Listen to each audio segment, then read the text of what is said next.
तो इधर लोकसभा चुनाव से पहले नीतीश कुमार को बड़ा झटका लग गया है। आपको बता दें कि जदयू के पूर्व प्रदेश अध्यक्ष अभय कुशवाहा ने पार्टी से इस्तीफा दे दिया है। अभय गया के टेकारी से कई बार विधायक रह चुके हैं और अब अभय कुशवाहा का ये इस्तीफा जेडीयू के लिए एक बहुत बड़ा झटका है, क्योंकि चुनाव नजदीक है और लोकसभा चुनाव से पहले जेडीयू को एक बड़ा झटका, नीतीश कुमार को बड़ा झटका। और जेडीयू के पूर्व प्रदेश अध्यक्ष अभय कुशवाहा ने पार्टी से इस्तीफा दे दिया है। इसके साथ आपको ये भी बता दें कि अभय गया की टेकारी से कई बार विधायक रह चुके हैं। अधिक जानकारी के लिए हमारे सहयोगी विवेक जुड़े हुए। विवेक, लोकसभा चुनाव काफी नजदीक है और इसी के साथ जेडीयू को एक बड़ा झटका लगा है। अभय कुशवाहा ने पार्टी से इस्तीफा दे दिया है, क्या कुछ कहना चाहेंगे इसे लेकर?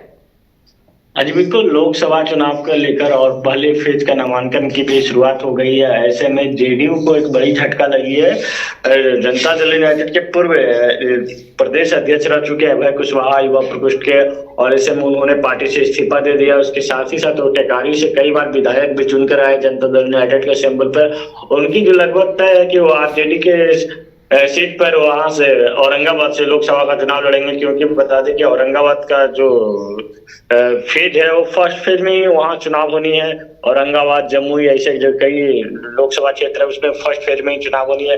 ऐसे में उनकी जो नजदीकियां अब सीधे तौर पर लालू प्रसाद यादव से बढ़ गए हैं और लालू यादव से लगातार वो मांग कर रहे हैं कि वो जो औरंगाबाद लोकसभा सीट, और ऐसे में तो बीते दिनों ही देखा कि एक जो राष्ट्रीय लेवल के नेता थे जनता दल यूनाइटेड को, उन्होंने भी पार्टी से इस्तीफा दिया था और इसके बाद अब जो है प्रदेश के पूर्व में प्रदेश अध्यक्ष रह चुके उन्होंने भी इस्तीफा दिया। और ऐसे में उन्होंने साफ तौर पर कहा कि गंभीर आरोप भी लगाते हुए कहा कि नीतीश कुमार की जो पहले की जो विचारधारा था समाजवादी का, वो विचारधारा इनके पास है नहीं। अब ये सिर्फ किसी दूसरे के मार्गदर्शन पर चलते हैं, दूसरे के कहना अनुसार पे चलते हैं, यानी कि जिस तरीके से जो आरोप लगाती है विपक्ष की, इनके आसपास जो लोग रहते हैं इनको बर्बाद करने में लगे हुए हैं। इसी तरीके से उनके ही सहयोगी रहे, पूर्व में प्रदेश अध्यक्ष रहे, वो इन पे गंभीर आरोप लगा रहे। तो ऐसे में कहीं न कहीं कहा जाए, एक तो लोकसभा का चुनाव को लेकर लोग टिकट को लेकर भी दल बदल रहे हैं। लेकिन अब जिस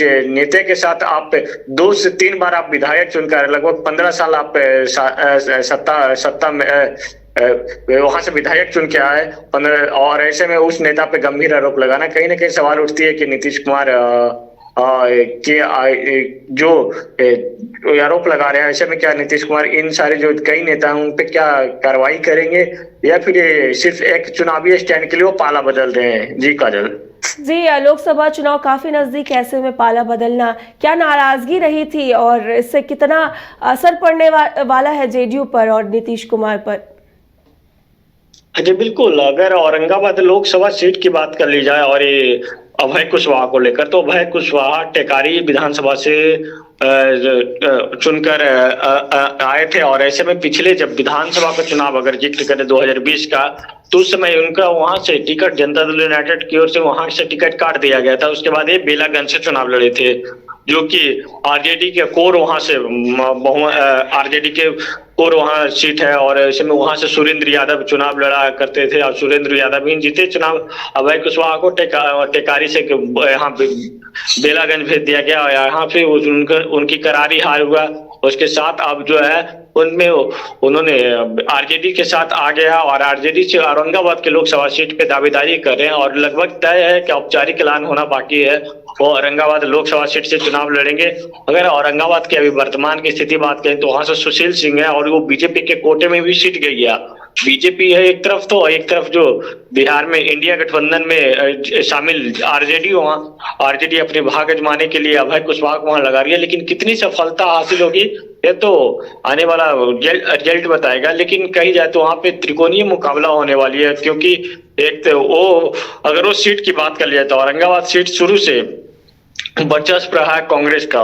उसके बाद कुछ दिन पिछड़ जाने के बाद वहां से बीजेपी वहां पे उस पे बीजेपी वहां से रही लगभग दो वर्षों से, वहां से सुशील सिंह सांसद है। और ऐसे में आप आरजेडी की ओर से इस सीट पे दावेदारी की जा रही है, तो कहीं ना कहीं जो कांग्रेस है, कांग्रेस क्या पुराने अपने से सीट है जो उनका पारंपरिक सीट है, वो किस पारंपरिक सीट छोड़ेगी या देखना होगा। और ऐसे में क्या अभय कुशवाहा जो है, अभय कुशवाहा कितनी अपना विश्वास मत जीत कर आते हैं वहां से, यह सबकी नजर बनी रहेगी। उसके साथ साथ लालू प्रसाद यादव उन पे विश्वास जताए हैं, साथ ही साथ तेजस्वी यादव विश्वास जताए हैं। और ऐसे में आज लगभग जो तय है कि आज वो आरजेडी का सदस्यता भी ले लेंगे और उसके बाद वहां से उनकी सीट को लेकर भी ऐलान हो जाएगी कि वहां से अभय कुशवाहा चुनाव लड़ेंगे। अभी तक इंडिया गठबंधन सीट शेयरिंग की तो कोई बात नहीं बनी है, सिर्फ औपचारिक ऐलान होना बाकी है। जी जी विवेक, बिल्कुल जैसे जैसे ये लोकसभा चुनाव नजदीक आ रहा है वैसे वैसे राजनीतिक फेरबदल दिखने को मिल रही है। फिलहाल इस जानकारी के लिए आपका शुक्रिया।